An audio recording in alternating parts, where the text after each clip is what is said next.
Shalom Aleihim. Bapak Yahweh memberkati saudara sekalian.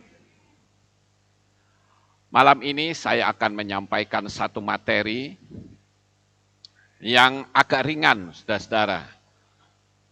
Sehingga kita tidak terlalu tegang, yaitu kembali ke pola hukum Noah. Karena saat ini masih banyak sekali orang-orang yang rupa-rupanya masih belum paham. Ada satu pertanyaan yang mana orang ini bertanya demikian. Saya sudah melakukan apa yang Pak Lukas katakan. Bahkan saya juga belajar dari motivator lain yang membicarakan tentang Noah. Tetapi tidak ada hasilnya, Pak. Sebetulnya kesalahan itu ada di mana? Kok tidak berhasil? Nah, ini yang akan saya jawab, saudara-saudara. Dan saya mengatakan, kalau saudara tidak berhasil, saudara mesti tahu dulu bahwa hukum sistemiknya Tuhan itu tidak pernah salah. Jadi kalau sampai tidak berhasil, berarti kesalahan ada pada siapa? Pada diri sendiri. Ya. Jadi jangan marah dan mengatakan sesat, karena sumber kegagalannya itu ada pada diri sendiri. Saya akan coba untuk menerangkan ini pelan-pelan. Ada beberapa rumusan yang perlu saudara tangkap dan dimasukkan ke alam bawah sadar saudara. Begini saudara-saudara, ketidaktahuan bahwa alam semesta itu sebetulnya memiliki persediaan yang melimpah, yang dapat mencukupi kebutuhan manusia, sehingga kita hanya bergantung saja pada hukum sistemiknya Tuhan. Artinya begini, saudara-saudara. Saudara percaya enggak bahwa kita yang hidup di dunia ini, sebetulnya Tuhan sudah siapkan kebutuhan kita? Percaya ya Bapak Ibu? Saya ambil dari kitab suci, itu pada waktu Adam dan Hawa dijadikan Tuhan. Itu sudah sangat jelas sekali. Pertama, dia diberikan perlengkapan. Karena Bapak Yahweh berkata, baiklah kami menjadikan manusia menurut rupa dan gambar kami. Artinya apa saudara? Artinya Tuhan kasih kelengkapan, itu kemampuan yang sama dengan kemampuan Tuhan. Dan manusia itu dijadikan Tuhan pada hari yang ke-6. Kenapa dijadikan pada hari yang ke-6? Karena semua itu sudah disiapkan, tinggal ngambil. Sama seperti kita yang hidup pada saat ini. Tahukah saudara bahwa alam semesta itu memiliki luar biasa kekayaan yang dapat mencukupi kehidupan saudara. Tetapi karena kita tidak tahu, sehingga kita tidak menggunakan hukum sistemiknya Bapa Yahweh. Lalu yang ada adalah apa? Mengandalkan manusia. Dan kalau kita mengandalkan manusia, yang ada adalah kekecewaan.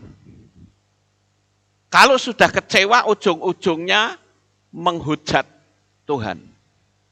Lalu menuduh bahwa hukum ini tidak berfungsi sama sekali. Kalau tidak berfungsi, kenapa si A, si B, si C bisa dapat? Berarti kan ada sesuatu yang tidak beres pada diri orang itu. Makanya malam hari ini saya akan mencoba untuk mengajak saudara mempraktekkan, khususnya beberapa orang yang bertanya kepada saya melalui WA. Dan sayangnya orang-orang ini justru para netizen, saudara-saudara, malah lebih aktif. Nah, jemaat di sini bagaimana? Kenapa tidak bertanya sama saya? Nah, ini yang perlu dipertanyakan, saudara. Jadi, beberapa waktu yang lalu ini, banyak sekali orang-orang yang WA kepada saya, yang mengatakan bahwa hukum Loa itu yang saya jalani sampai sekarang tidak ada hasilnya. Nah, kalau dia tanya seperti itu, saya sangat senang. Itu tandanya dia mau belajar. Tetapi ada orang yang kirim WA, ngakunya pendeta, ngakunya penginjil, tetapi dia minta sumbangan, saudara-saudara. Lalu saya berpikirlah, Tuhannya itu di mana? Ya, Bapak Ibu, apakah Tuhan yang saya sembah dengan orang itu Tuhannya berbeda? Kok sampai dia tidak bisa mendapatkan, saya dapat? Apakah Tuhan membeda-bedakan? Saya yakin tidak. Saya waktu yang lalu, bahkan tadi siang saya mendapatkan WA dari plus 92. Kalau plus 62 kan Indonesia ya. Kalau 92 itu Pakistan, saudara. Pertama dia selalu memberikan salam, shalom, halo brother. Ya, dia ngomong bla bla bla bla bla. Dia lalu memperkenalkan diri sebagai seorang penginjil dan memberi foto-foto yang begitu banyak. Tetapi ujung-ujungnya dia minta uang, saudara-saudara. Bagi saya sih no problem, kalau itu benar. Tapi ternyata kebanyakan itu palsu, menipu, saudara-saudara. Seperti dulu, saya dimintain uang beberapa kali oleh jemaat yang sudah keluar dari sini dan pindah ke kota lain. Dan pada suatu hari, jemaat itu datang ke sini, beribadah bersama kita. Lalu saya berkata gini, maaf ya Bu, saya kemarin belum bisa memberikan persembahan. Dia kaget, persembahan apa ya Pak Lukas? Nah coba tolong Ibu lihat ini. Dia lihat dan dikatakan, wah itu orang memakai nama saya, memakai nomor saya. Nah kok bisa? Karena HP saya dipakai oleh dia beberapa hari dan ternyata untuk seperti ini. Setelah dia kirimkan, dia hapus. Saya bilang ambil kembali, kalau tidak namamu akan rusak. Karena dipakai untuk minta-minta ke sana kemari. Dan saya bersyukur kalau memberi penerangan bahwa itu bukan saya. Bagus, saya bilang begitu. Ada satu hal yang saya berpikir, kenapa ya orang-orang yang katanya melayani, tetapi kok dia minta-minta, saudara, minta sana, minta sini. Lalu sebetulnya Tuhannya itu bagaimana sih? Bahkan pernah ada pendeta yang mendatangi saya, terang-terangan dia minta, Pak tolong saya mau bikin acara Natal. Nah saya bilang mohon maaf Pak, saya sudah tidak Natalan. Lalu saya ceritakan bagaimana konsep hukum law of attraction. Dan dia jawab, oh Pak Lukas itu penganut teologi kemakmuran. Aduh, bingung saya saudara. Maksudnya bagaimana? Pak, teologi kemakmuran itu salah Pak. Sesat itu. Oh ya? Terus yang benar teologi apa? Teologi kemiskinan. Saya kok tidak mau tuh belajar teologi kemiskinan Pak. Ya bukan begitu. Nah maksudnya apa? Kalau Anda tidak suka makmur, berarti kan sukanya miskin. Betul nggak saudara? Lah Anda mengatakan sesat. Tetapi Anda sendiri meminta kesana kemari. Yang diminta apa? Duit. Kan nggak sinkron gitu loh. Ya, nah ini kan lucu, saudara-saudara. Dulu bahkan saya pernah diceritain, ada seorang yang saya katakan berhati mulia.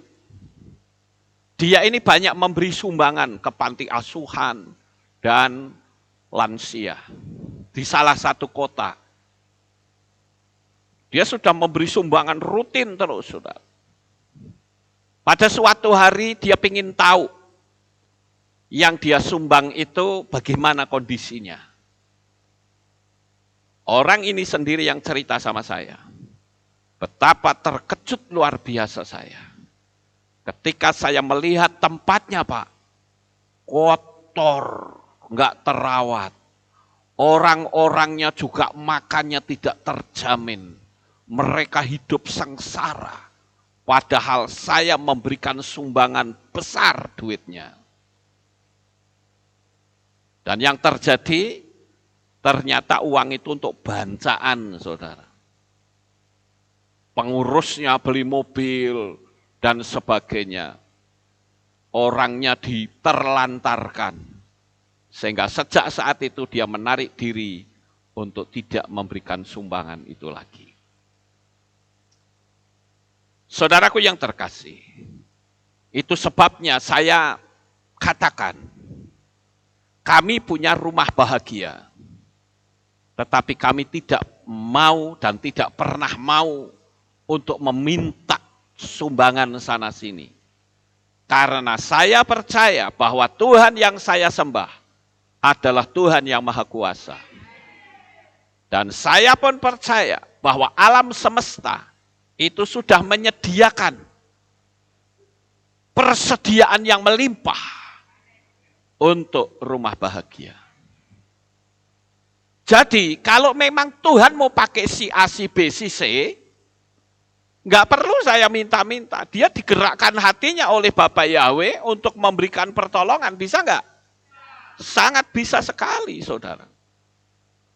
Saya hanya berdoa supaya Bapak Yahweh memberkati orang-orang yang digerakkan hatinya. Kalau saudara lihat di konten saya, baik di konten Lukas Sutrisno maupun Kehilat Aleph Tau dan Aleph Tau Ministry serta yang lain, tidak pernah saya mencantumkan nomor rekening. Tidak. Kalau memang orang itu digerakkan hatinya oleh Tuhan, dia pasti akan cari saya. Itu prinsip saya, saudara. Begitu juga ketika seseorang itu digerakkan hatinya untuk memberkati orang lain, dia pun pasti akan digerakkan dan akan bergerak ke orang lain itu. Bahkan saudara tahu, video-video saya tidak ada yang saya katakan untuk mendukung channel ini.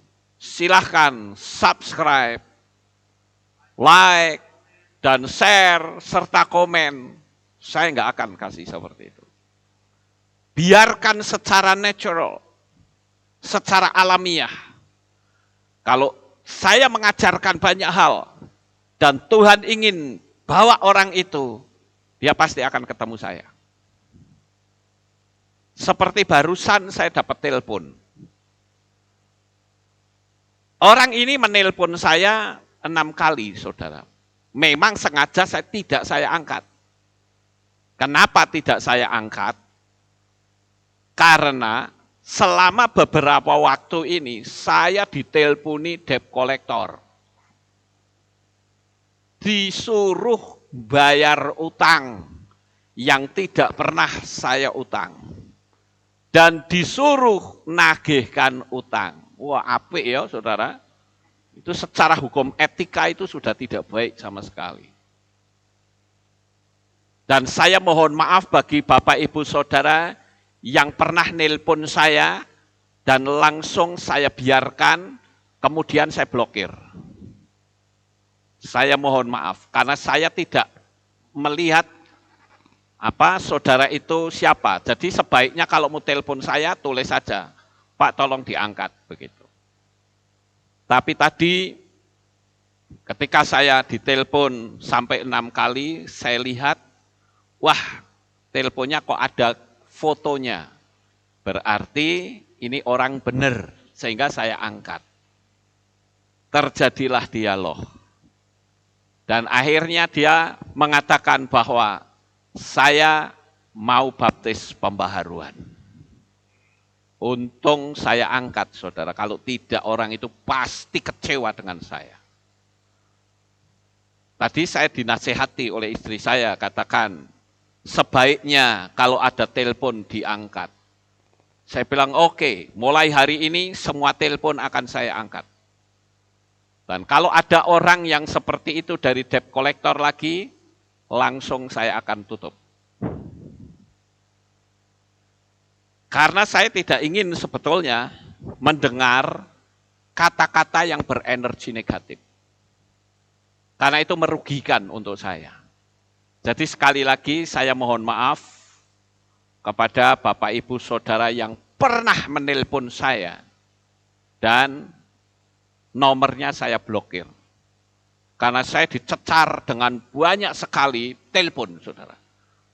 Ini saya tutup, nanti muncul telepon lagi. Nomor beda. Saya tutup, muncul lagi, terus begitu. Sampai 30-an, saudara. Nah, ini luar biasa ya. Jadi saya berpikir mulai sekarang saya akan tetap buka.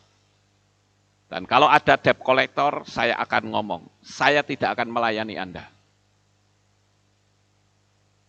Nah, Bapak Ibu yang terkasih, di sini saya perlu memberitahukan kepada saudara,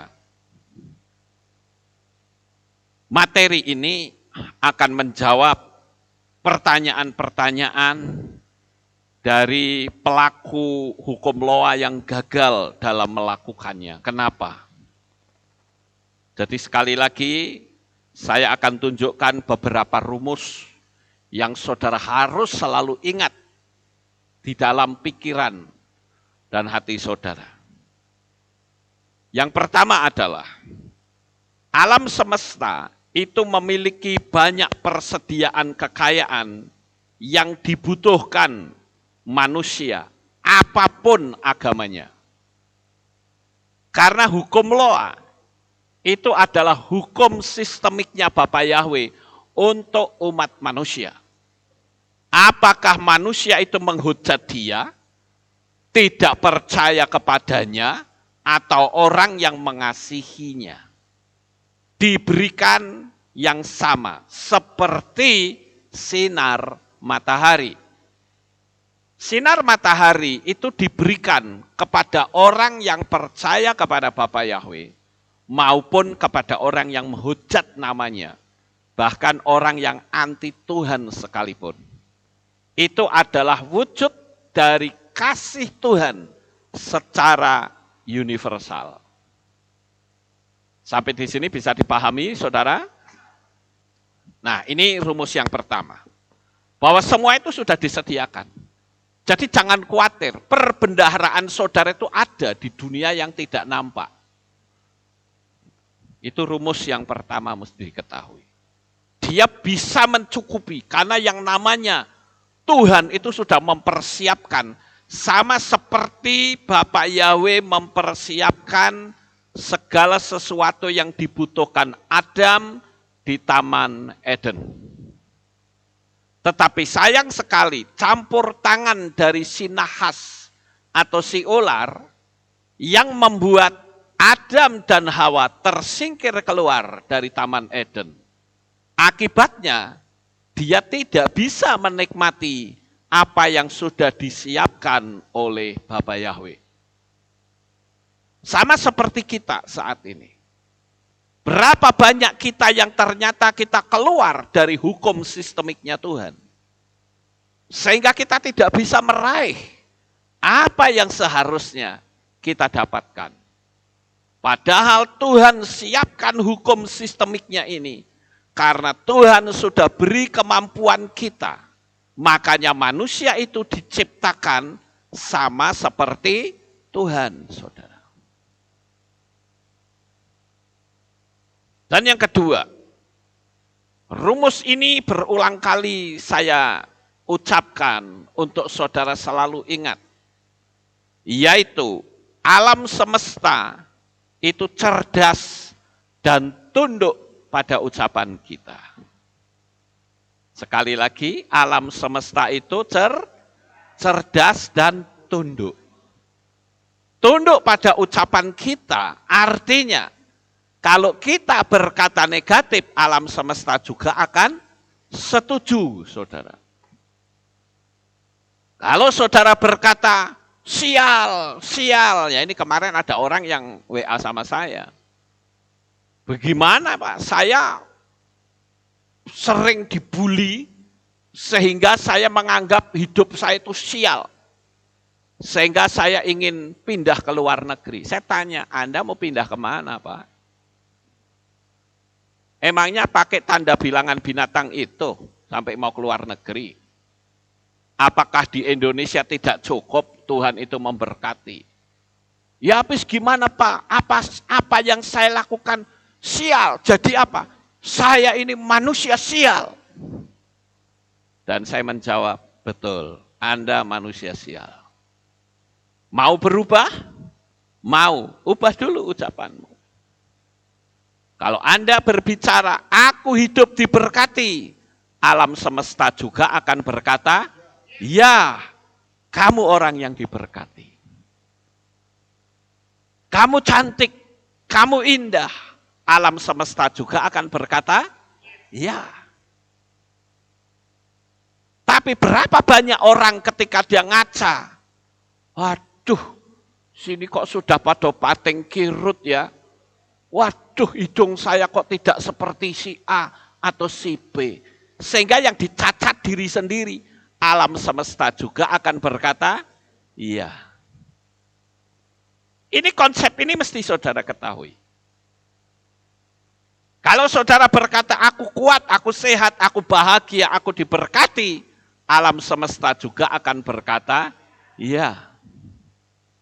Ini rumus kedua, saudara. Kadangkala kita lupa. Ada sedikit aja ngamuknya nggak selesai-selesai. Bagaimana kita bisa meraih itu? Kemudian hal yang berikutnya adalah, mungkin ada di antara saudara yang punya yayasan. Kalau sudah berani buka pelayanan sosial, seharusnya berani mandiri.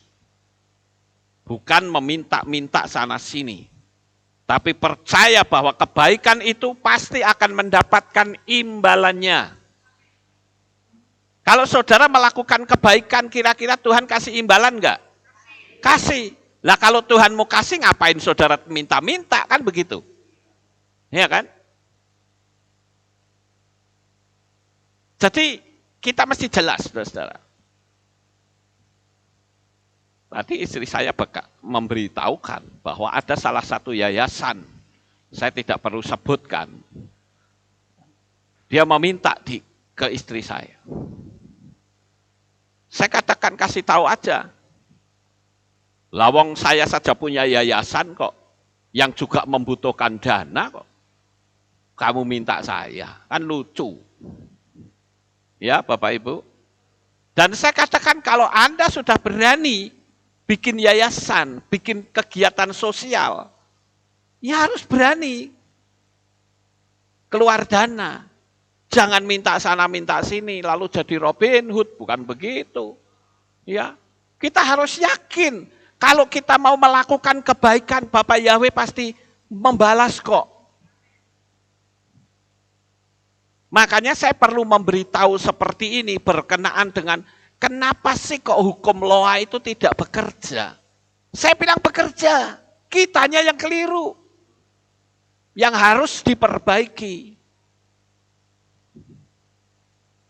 Jadi Bapak Ibu Saudara yang terkasih, baik yang ada di Magelang ini maupun di seluruh penjuru dunia, saya katakan kalau engkau melakukan kebaikan, percayalah, tangan Tuhan yang penuh kemurahan itu akan tolongin saudara.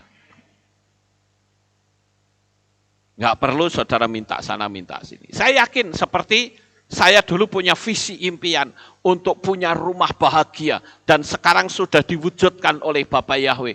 Apa saya minta sumbangan sana sini? Tidak.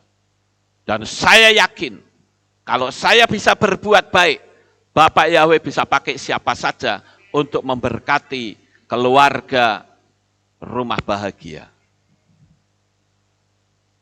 Jadi sebetulnya kan simpel, saudara-saudara. Tergantung kita meyakini atau tidak.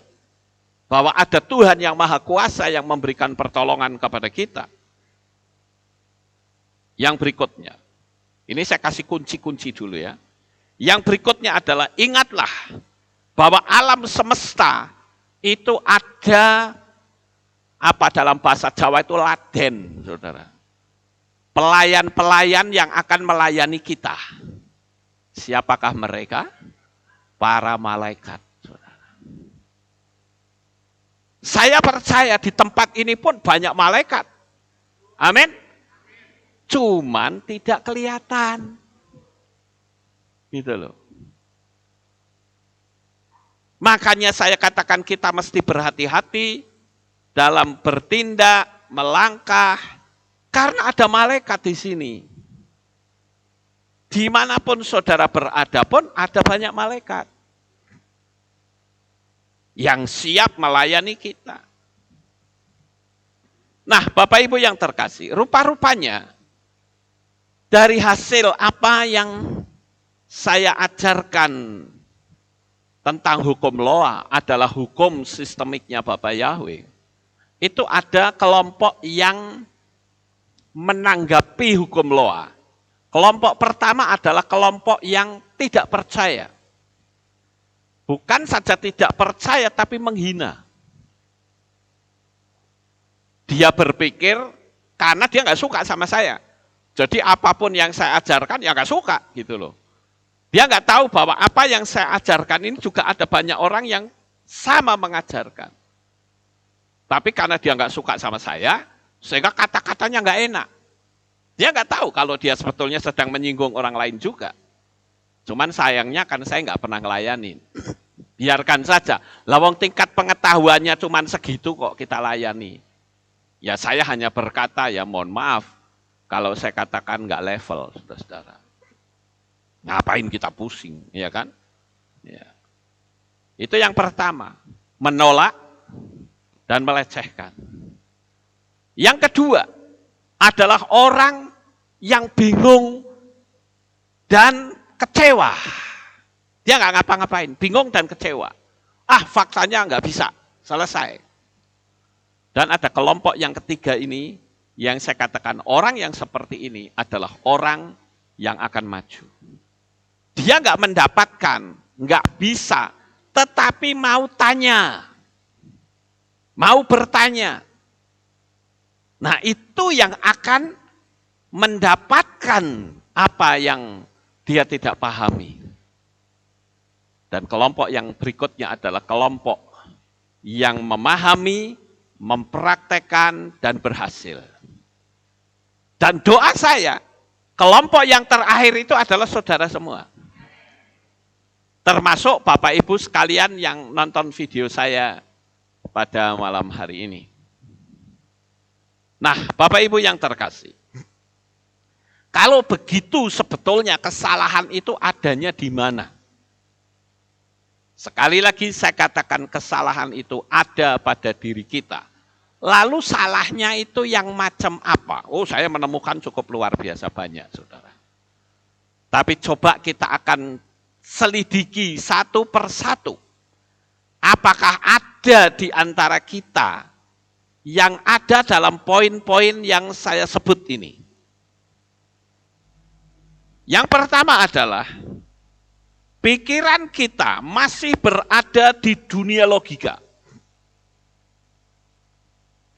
Saya bolak-balik mengatakan, Kalau kita berhadapan dengan sesuatu yang tidak bisa dilogikakan, jangan pakai logika. Saya selalu ingat ketika anak saya ngajak nonton Power Ranger dulu. Selalu gitu, saudara. Pokoknya saya didudukkan, suruh nonton Power Ranger. Sampai akhirnya saya hafal. Power Ranger itu musuhnya itu kadang kayak Godzilla, ya, tinggi besar, kadang kayak robot Voltron yang tinggi, gitu. Nah selama dia jadi manusia biasa, nggak akan ngaruh, saudara. Diinjek mati. Tapi berbeda ketika dia mengambil kayak jimatnya, kemudian dia berkata, berubah. Wah gedene podo, saudara. Ya kalau sudah besarnya sama, gelut-gelut. Ya kan? Nah, yang terjadi justru Power Ranger-nya menang, saudara. Sama seperti kita. Kalau kita menghadapi masalah yang berat luar biasa, bahkan kalau dipikir sampai nggak bisa tidur, jangan dipikir, saudara. Lah orang hidup kok nggak boleh dipikir, nggak boleh mikir. Saya mau tanya balik, emangnya kalau dipikir terus berubah? Tidak. Capek iya, saudara. Jadi kalau berhadapan dengan masalah yang istilahnya itu unlogic, nggak masuk logika, jangan pakai logika. Pakai percaya saja. Loh kok enak mana bisa? Bisa. Kan gitu. Harus gitu, saudara. Ini yang pertama. Kalau orang masih terus main logika, sampai tua, bahkan sampai mati, kita akan mati dalam kesengsaraan. Saya sampaikan ini agar saudara langsung telan saja, ikuti saja. Enggak perlu pakai mikir-mikir, saudara. Jadi, kalau kita berhadapan yang tidak bisa pakai logika, jangan pakai logika, jangan dipikir. Ya. Enggak akan bisa, saudara. Lah terus saya tidak dipikir kon piye. Ya yakin saja, masalahmu selesai enggak? Yakin. Tapi kalau saudara melogikakan lagi, lah nanti sing nolongin siapa ya? Logika meneng, saudara. Kira-kira saya dapat uangnya dari mana? Mikir lagi, itu logika. Yang tidak pakai logika itu artinya apa? Saya percaya masalahku selesai, titik. Mau dari mana caranya itu bukan urusan saya. Itu urusan Tuhan. Very simple, sangat sederhana. Betul nggak Bapak Ibu? Ini yang pertama. Kesalahan pertama adalah pakai logika. Yang kedua, kenapa sampai tidak berhasil? Mereka sudah menulis 55 kali 5. Bahkan mereka coba untuk rumus 369. Juga tidak berhasil. Afirmasi juga tidak berhasil. Kenapa? Karena pikiran dan hati itu tidak coherence. Saya menggunakan istilah coherence itu artinya sinkron antara pikiran dan hati. Dan itu sama persis seperti yang ditulis di kitab Mislei atau Amsal. Ya, for us he think in his heart, Tracy. Apa yang kita pikirkan di dalam hati, itulah yang akan terjadi, Bapak Ibu. Jadi kalau begitu, kesalahannya adalah saudara sendiri memblokir apa yang saudara tulis. Saya sempat bertanya kepada orang yang mengatakan aku tidak berhasil. Saya coba pancing. Kamu punya visi apa? Saya ingin punya gaji di atas 5 juta, Pak. Oke, kamu nulisnya bagaimana? Terima kasih Bapak Yahweh. Gaji saya sudah 5 juta. Sudah ya? Ya, sudah. Terus yang ada di pikiranmu apa? Iya ya, Dia langsung nangkep saudara. Nulisnya kata sudah. Tetapi yang di pikiran apa? Belum. Belum. Ya bagaimana bisa terjadi? Orang yang yakin gajinya 5 juta, ya sudah klaim saja. Saya percaya bahwa saya pasti akan dapat gaji 5 juta. Titik. Enggak usah, kok belum ya? Kok belum? Enggak perlu ngomong begitu, saudara. Walaupun faktanya belum, tapi yang ada di pikiran selalu dibayangkan bahwa aku sudah terima gaji. Bahkan bukan 5 juta, bisa 10 juta. Bahkan bisa lebih, betul nggak Bapak Ibu? Kenapa dibatasi dengan logika lagi, lalu berkata, kok belum? Kok belum? Lah kan yang ditulis kamu sudah, tapi yang ada di pikiran belum. Nah ya nggak jadi, saudara. Sampai di sini kira-kira Bapak Ibu paham nggak? Nah, kalau sudah punya komitmen seperti itu, ya sudah. Pokoknya saya percaya aja. Nggak usah merekayasa, nggak usah berpikir, kok belum. Faktanya belum, tapi nggak usah diomongke, nggak usah ada di pikiran.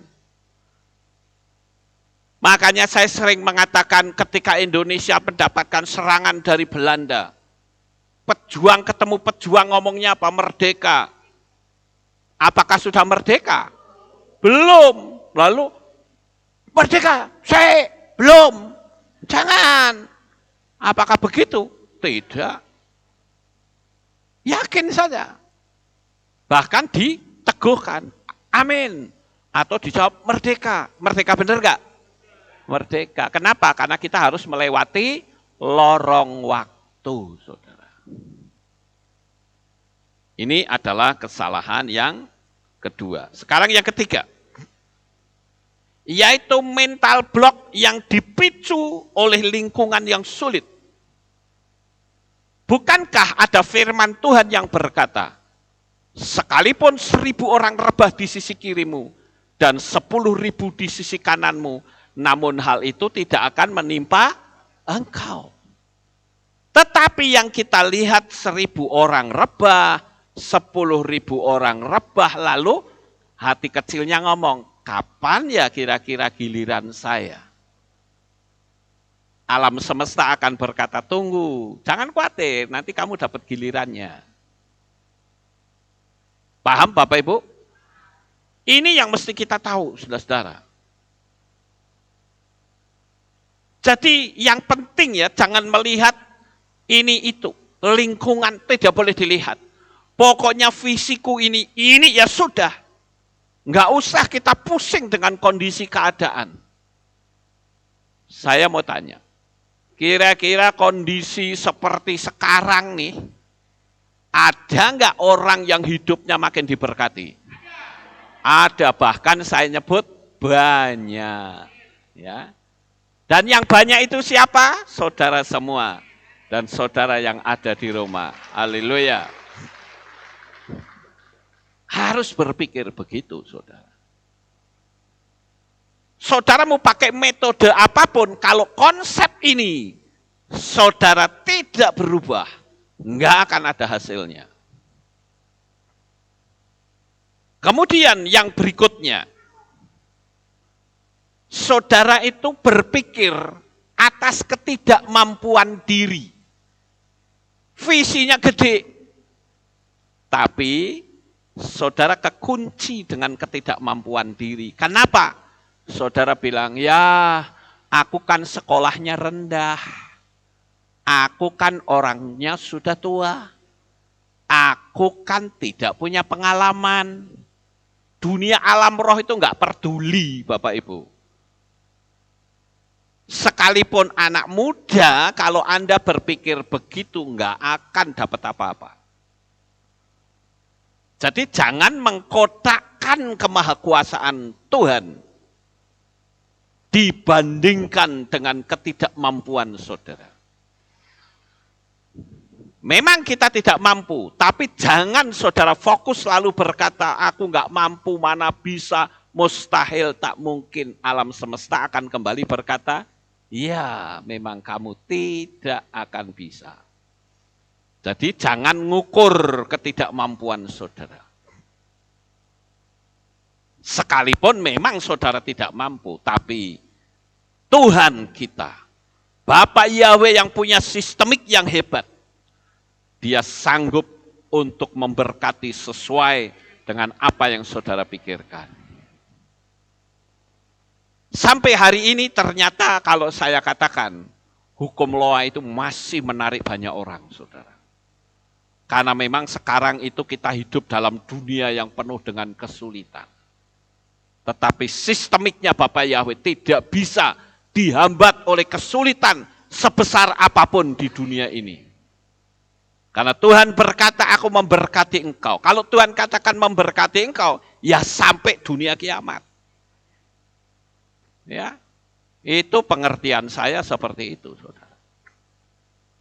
Sekalipun mungkin saudara dihambat oleh orang lain, tangan Bapa Yahweh yang Maha Kuasa akan membuka jalan setiap pintu-pintu yang ditutup oleh orang. Dan akibatnya orang yang menutup pintu rezeki saudara, dia yang akan ketutup sendiri. Percaya aja saudara. Yang penting pegang teguh bahwa engkau adalah umat-umat Bapa Yahweh yang sangat dicintainya. Jangan takut, jangan gelisah, jangan gentar. Maju terus bersama Bapa Yahweh, kita pasti menang. Haleluya. Sekarang yang keempat. Keempat apa kelima? Kelima. Ya. Kita mempraktekkan hukum Loa. Tetapi hidup kita masih dikuasai dengan kemarahan. Sehingga energi supranatural saudara tidak pernah naik, tetapi selalu di bawah garis standar. Dan itu tidak ada energinya sama sekali.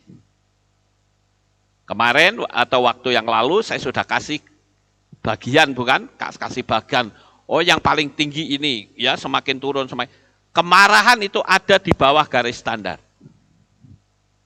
Dan selama saudara gampang marah, gampang emosi, nggak usah bicara mujizat, saudara.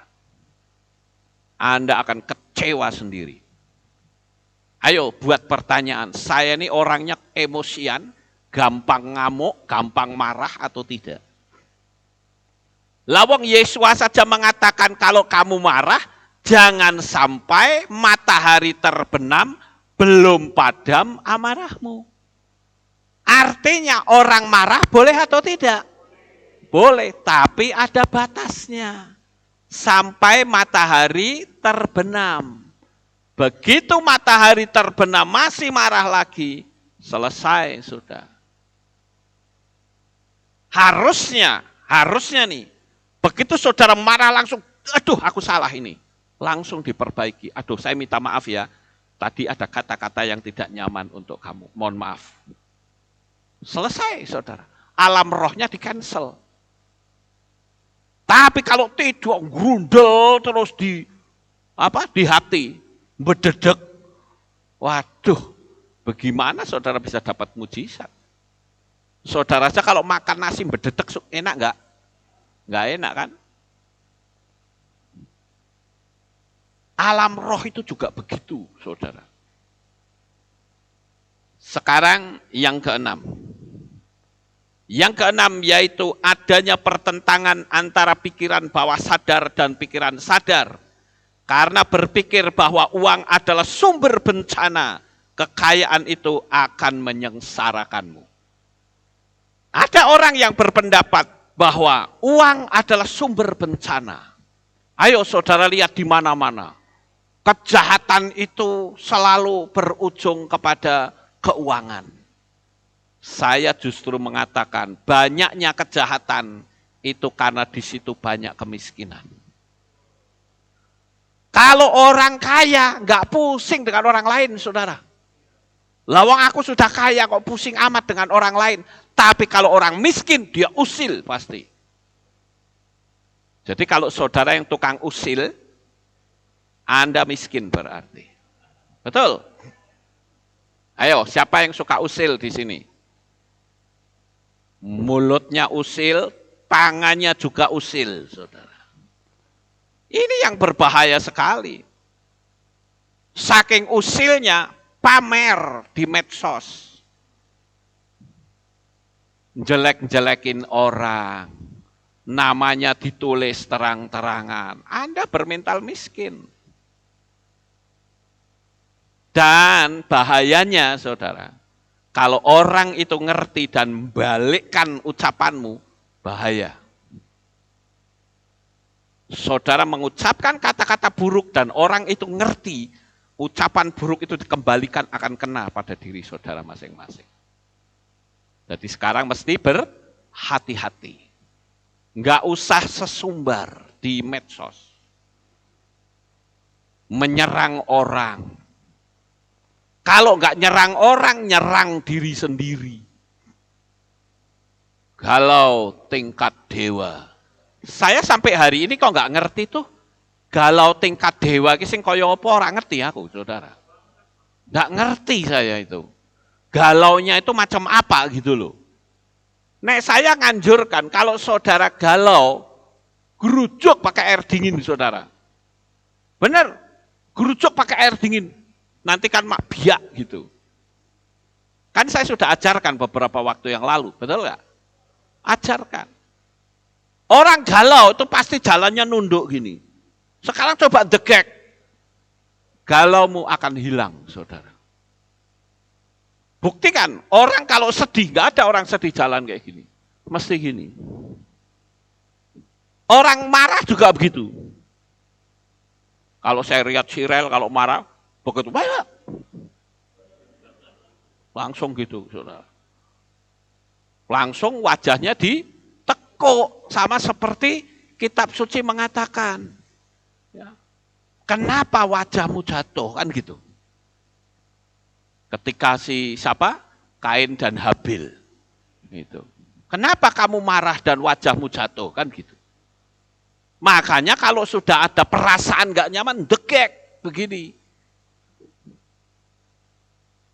Kenapa? Karena itu akan mengubah aura alam supranatural saudara. Saya pun ini pernah ngajarin saudara. Belajar untuk kita jalan itu tegak saudara. Jangan jalan lemes gitu loh. Belajar degek. Dalam hati katakan, saya orang kaya, saya orang pentingnya Tuhan. Benar, saya ajarkan ini supaya gaya hidup saudara berubah. Khususnya bapak-bapak, ibu-ibu yang pernah WA saya. Mohon maaf, saya harus sampaikan ini untuk saudara ingat. Karena doa saya tiap hari adalah supaya jemaat Aleph tahu. Begitu juga para subscriber, hidupnya diberkati luar biasa. Karena orang kalau punya kedengkian, dipelihara, saya katakan Anda akan rugi sendiri. Kalau saudara lihat video-video saya, coba dicek. Pasti di salah satu komen ada orang yang nggak suka sama saya, tapi kepo. Tahu kepo? Pengen tahu terus, saudara. Saya seneng, kenapa? Lah, mau tidak mau kan dia nonton video saya. Iya kan? Diikutin terus, tapi dicari kesalahannya, ditulis gitu. Dia berpikir dengan menulis itu, orang percaya sama dia. Ternyata enggak. Orang lebih percaya apa yang saya sampaikan daripada komennya, saudara. Paham? Jadi kalau gitu yang rugi siapa? Ya dia sendiri. Kalau saya enggak suka sama orang, saya enggak akan kepo, saya akan tinggalkan. Karena saya akan rugi sendiri, hati saya akan cacat. Saya dulu pernah berpikir begini, saudara. Ini orang-orang yang kepo, yang nulis komen tidak baik, tak hapus saja.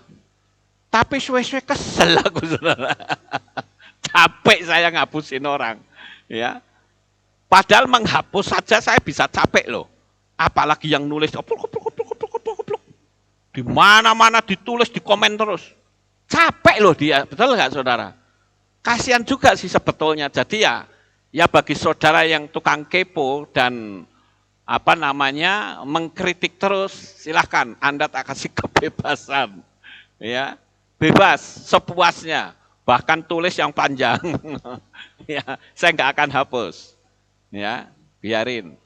Sampai dunia kiamat, biar aja. Ya, kan capek sendiri, bukan? Ya, saya hanya berdoa, Bapak Yahweh memberkati saudara. Doa saya agar saudara diberkati luar biasa. Kalau hidupmu diberkati, kau nggak mungkin kritik orang. Karena kau punya kesibukan sendiri. Ya, nggak sempet ngeritik orang. Amin. Nggak sempet ngepoin orang. Ya, lah saya nih loh kadang dikasih video, Pak tolong ditonton video ini, kasih komen. Saya bilang aduh saya nggak punya waktu. Saya tiap hari otak saya itu selalu berpikir esok khotbah apa, besok khotbahnya apa. Terus begitu, karena waktu kan cepet sekali sekarang. Ya, lah kalau saya nonton ini hanya untuk memberi komen, aduh capek saya. Jadi saya terus berdoa, jangan khawatir, saudara yang kepoin saya, doa saya untuk saudara, supaya hidupmu diberkati luar biasa. Saya mengasihi engkau. Ya, oke kita lanjut saudara. Yang ketujuh, ada orang yang tidak berhasil karena dipengaruhi oleh rohaniwan. Kalau kaya, makmur itu enggak rohani. Menjauhkan dirimu dari Tuhan. Apa betul seperti itu? Bahkan ada pendeta yang terang-terangan ngomong gini, kalau sampai orang pengen kaya, enggak usah jadi Kristen katanya. Tuhan itu enggak pernah punya janji seperti itu. Siapa bilang? Mungkin dia lupa kali, di dalam kitab Yohanes dikatakan, pencuri datang hanya untuk mencuri, membunuh, dan membinasakan. Tetapi aku datang supaya mereka memiliki hidup dan memilikinya di dalam segala kelimpahan. Perhatikan kata kelimpahan dan segala. Kalau segala kelimpahan itu boleh nggak kelimpahan uang? Boleh. Kelimpahan kasih boleh nggak? Boleh. Kelimpahan kepandaian boleh nggak? Boleh, namanya saja segala kelimpahan kok. Jadi saya katakan Pak Pendeta ini mungkin lupa. Ya. Oh apalagi ngeritik saudara. Kalau ngeritik, kalau masalah perpuluhan, itu seolah-olah rohani banget. Pendeta itu apa? Jahat itu, karena apa? Berpikir perpuluhan. Ya maklum Anda tidak ngerti dunia alam supranatural. Ya. Kalau Anda ngerti dunia alam supranatural, betapa yang ditulis oleh kitab Maleakhi itu ya dan amin. Padahal kondisi pertanian pada zaman Nabi Maleakhi itu morat marit, untuk makan sehari-hari saja susah. Kok bisa loh Nabi Maleakhi berkata, kamu harus mengembalikan persepuluhan. Orang bisa saja berdalih. Loh kok enak gue mangan angele luar biasa kok. Iya kan? Tetapi si Nabi ini berkata, kembalikan dan Bapa akan memberikan kepadamu. Saya tidak akan bicara perpuluhan. Saya sudah punya materi sendiri untuk hal ini. Saudara bisa lihat di materi saya yang judulnya Mujizat angka 9. Ya, saudara bisa lihat di sana bagaimana orang yang mengembalikan itu hidupnya penuh dengan mujizat. Jadi Bapak Ibu, jangan sampai kita mau dipengaruhi. Jadi kalau saya ngomong begini nih, ini saya pasti akan dikritik banyak orang. Oh itu Pak Lukas itu materialistis itu. Masih butuh duit. Loh kita ini sakjane butuh duit enggak ya saudara? Butuh. Pak Pendeta yang ngomong gitu aja masih butuh kok. Emangnya kalau pergi naik mobil beli bensin mau bayar pakai iman? Ya nggak bisa. Bayarnya pakai duit tetap. Jadi ini yang penting. Sekarang yang ke-8. Ada orang yang salah karena dia pasrah pada nasib. Itu berbeda dengan pasrah untuk alam semesta yang bergerak. Harus bisa dibedakan. Pasrah pada nasib artinya saudara nyerah, saudara berkata wis karepe lah wis mati ya syukur, ora mati ya karepe lah. Itu pasrah yang ngawur, saudara. Yang namanya pasrah pada alam semesta adalah kita yakin kita lakukan hukum sistemiknya Bapa Yahweh, lalu pasrah. Izinkan alam semesta itu bergerak untuk kita. Itu maksud dari pasrah itu. Jadi pasrah di sini itu berbeda. Pasrah yang menyerah sakarep-karepe dengan istilah dalam bahasa Inggris itu letting go. Ya, ikhlas. Letting go itu artinya ikhlas, rela. Sekarang yang ke-9, saudara. Kenapa hukum Noah tidak bisa jalan, enggak bergerak? Karena di dalam diri kita ada kedengkian yang mendarah daging, dan itu akan menggrounding semua energi positif. Jadi energi positif itu akan ke ground. Sebesar apapun kekuatannya, dia akan masuk ke dalam tanah. Seperti rumah kalau tinggi, ada penangkal petir ya saudara. Kalau ada petir jeduer gitu, dia langsung akan masuk ke tanah. Tapi kalau tidak ada penangkal petir jeduer, maka tembok itu akan pecah saudara. Karena ada energi yang datang dari atas turun. Nah sekarang energi itu adalah energi berkat yang besar. Kira-kira bisa nggak pundi-pundimu meledak jadi semakin bertambah besar? Bisa. Tapi kalau Anda grounding ya harusnya pundi-pundimu meledak besar. Nggak jadi, ambles ke tanah saudara. Itu kan sebetulnya hukum sistemiknya Bapa Yahweh itu hukum alam sebetulnya. Tapi kadang kita kurang paham. Sehingga yang ada nesu, marah, ya. Nanti kalau sudah nyalah-nyalah ke Tuhan, bagaimana saudara bisa hidup berhasil begitu? Kemudian yang berikutnya, yang ke-10.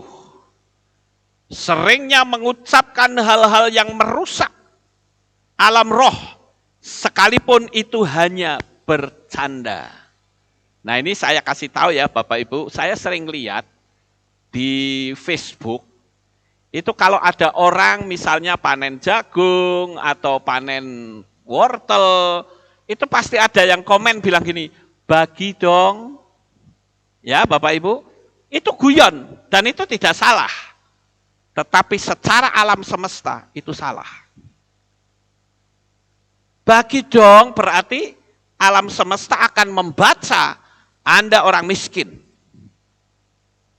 Anda tidak bisa membeli sendiri. Paham nggak Bapak Ibu? Kelihatannya sederhana.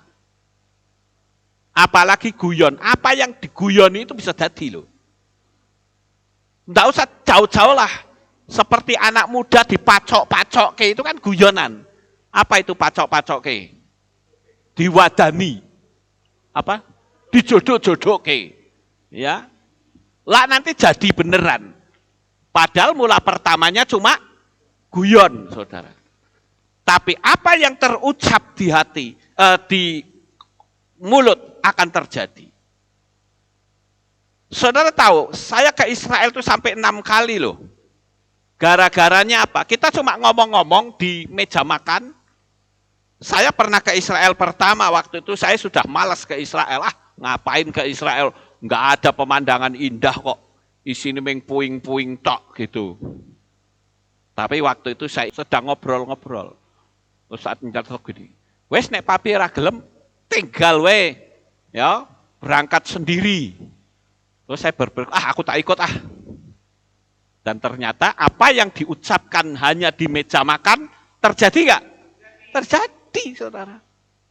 Hati-hati kita bicara. Kalau kita bicaranya seperti ini, betul-betul terjadi. Lah kalau kita bicaranya negatif, terjadi nggak? Terjadi. Makanya hati-hati, itu hukum loa loh, sistemiknya Tuhan. Itu kan kita cuma ngomongnya santai-santaian. Apakah itu serius? Enggak. Kecuali kalau dulu saya pernah lihat, coklat Toblerone, tak bayangin kok pegunungan Alpen. Wah, hebat ini. Saya dalam hati bilang, aku yakin pasti sampai di sini nih. Sampai kan? Sampai, saudara. Itu loh, dahsyatnya kata-kata. Padahal saya nggak pernah terpikir kok bisa sampai ke pegunungan Alpen. Dulu yang pertama saja nggak sampai ke Matterhorn, ya gunung itu. Tapi yang ketiga, ternyata saya bisa ke sana, di Matterhorn.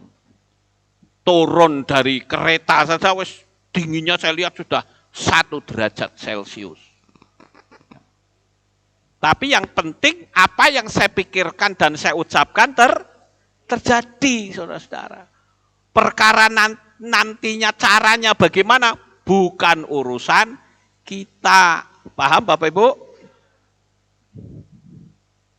Kemudian yang ke-11, yaitu apa? Mudah meremehkan orang lain. Lihat saja hidup perekonomiannya. Seperti yang tadi saya katakan, tidak suka tapi kepo. Tulis komen-komen yang buruk dan itu bahaya. Sebenarnya itu sangat berbahaya kalau saya kasih ranjau. Cuman saya nggak akan kasih ranjau, saudara. Semua materi saya terbuka, nggak saya kunci dengan ranjau. Karena bisa saja orang yang tadinya tidak suka, lama-lama jadi suka. Yang tadinya nggak paham, lama-lama jadi paham. Tapi kalau saya kasih ranjau, celaka orang itu. Yang tadi telepon sama saya kan begitu. Saya terus terang pertama kali saya lihat video Pak Lukas, saya tidak tertarik. Saya bahkan asal dengar, tapi begitu saya lihat ini, wah ternyata saya jadi sadar. Itu pentingnya di situ, saudara. Ya. Kemudian yang ke-12. Apa yang menyebabkan hukum loa itu tidak bisa jalan? Karena suka mengeluh. Siapa di sini yang suka ngeluh, saudara? Kalau saudara gampang ngeluh, saudara praktek hukum loa percuma, nggak akan terjadi. Karena orang ngeluh itu selalu bicara, betul nggak Bapak Ibu? Urip kok koyo ngene ora enak, wah macam-macam. Sekali lagi apa yang kau ucapkan, alam semesta hanya menyetujui. Kemudian yang terakhir, yaitu kita mempraktekkan hukum loa, tetapi kita tidak paham ketika ada tarikan dari alam semesta. Ketika kita ditarik alam semesta, kita nggak mudeng, kita masih tuli, ada tarikan, saudara. Nah, untuk materi tarikan ini, saudara bisa lihat di materi saya judulnya Tarikan dari Alam Semesta. Jadi saya malam ini tidak akan menerangkan kembali tentang tarikan alam semesta. Tapi percayalah, 13 hal ini yang saya sampaikan, saudara bisa metani. Ya, metani apa metani? Milihi. Ya. Metani itu kan kalau orang Jawa itu orang cari kutu di kepala. Itu metani, saudara. Itu dilihat, diselidiki. Apa betul dari 13 poin ini saya ada di bagian mana? Kalau saudara bisa lolos itu, percayalah, berkatmu akan mengalir. Bukan cuman mengalir, tapi kebanjiran berkat, saudara. Sukses besar untuk saudara. Bapak Yahweh memberkati. Haleluya. Kita tunduk kepala dan kita akan berdoa. Kami mengucapkan terima kasih dan syukur kepadamu ya Bapa. Malam hari ini kami sudah menyampaikan firman-Mu. Biarlah Bapa Yahweh memberkati anak-anak-Mu semuanya. Nyatakan mujizat dan kuasa-Mu. Sehingga hidup mereka ada dalam kemakmuran, berkat, sehat, damai sejahtera dan sukacita. Ada dalam perlindungan kasih Bapa yang sempurna. Terima kasih ya Tuhan, meteraikan firman ini di dalam hati anak-anak-Mu, di dalam nama Adonai Yeshua HaMashiach. Kami sudah berdoa, semua berkata, amin. Haleluya. Kita akan dengar pengumuman. Oh, tidak ada pengumuman. Baik Bapak Ibu, karena tidak ada pengumuman kita akan akhiri. Saya mengundang jemaat Tuhan kita bangkit berdiri, kita tutup dalam doa. Terima kasih Bapak Yahweh, selesai sudah ibadah kami dari awal pertengahan sampai pada akhirnya. Sebentar lagi anak-anak-Mu akan pulang ke rumah mereka masing-masing. Jaga lindungi peliharakan mereka sampai di rumah dengan selamat. Pertemukan kembali pada jam-jam ibadah mendatang di dalam ikatan tali kasih-Mu. Terima kasih ya Bapa, inilah doa syukur yang kami naikkan di dalam nama Adonai Yeshua HaMashiach. Kami sudah berdoa. Mari kita angkat tangan kita dan kita akan menerima berkat Kohanim. Haleluya. Yevarecheka Yahweh wa yishmereka.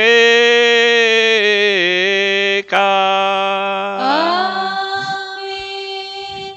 Ken yehi rotso. Yair Yahweh panau eleka. Wihuneka.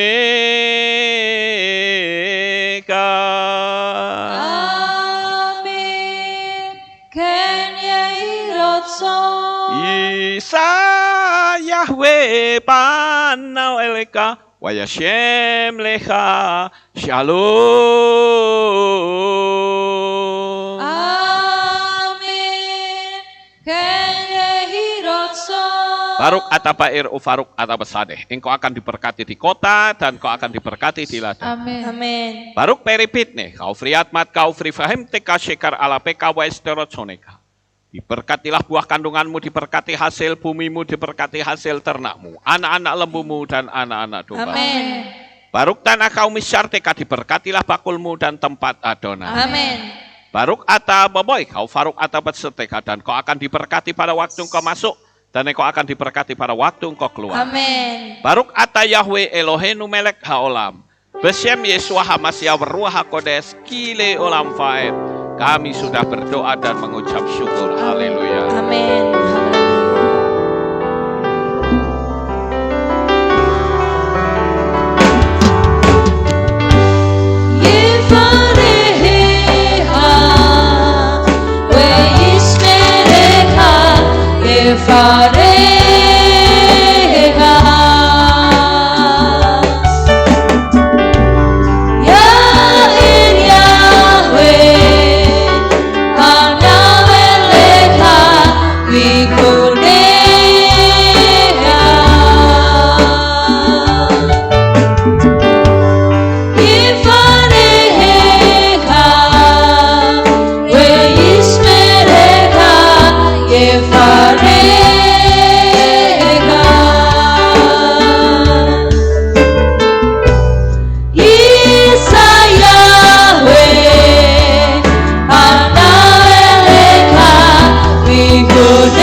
Selamat pulang Bapak Yahweh.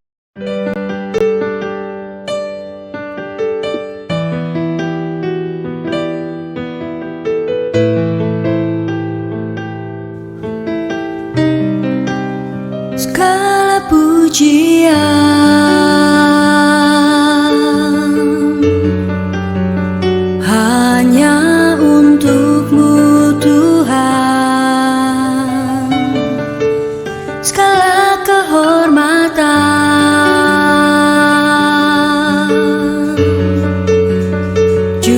juga punyamu Tuhan. Dari puncak tertinggi sampai lembah terlandai,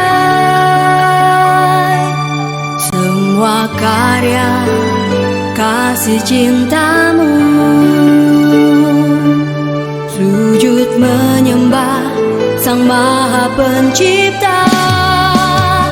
Hatiku menari disertai derai air mata memanggil namamu, Yahweh Tuhan. Segala kemuliaan hanya bagimu.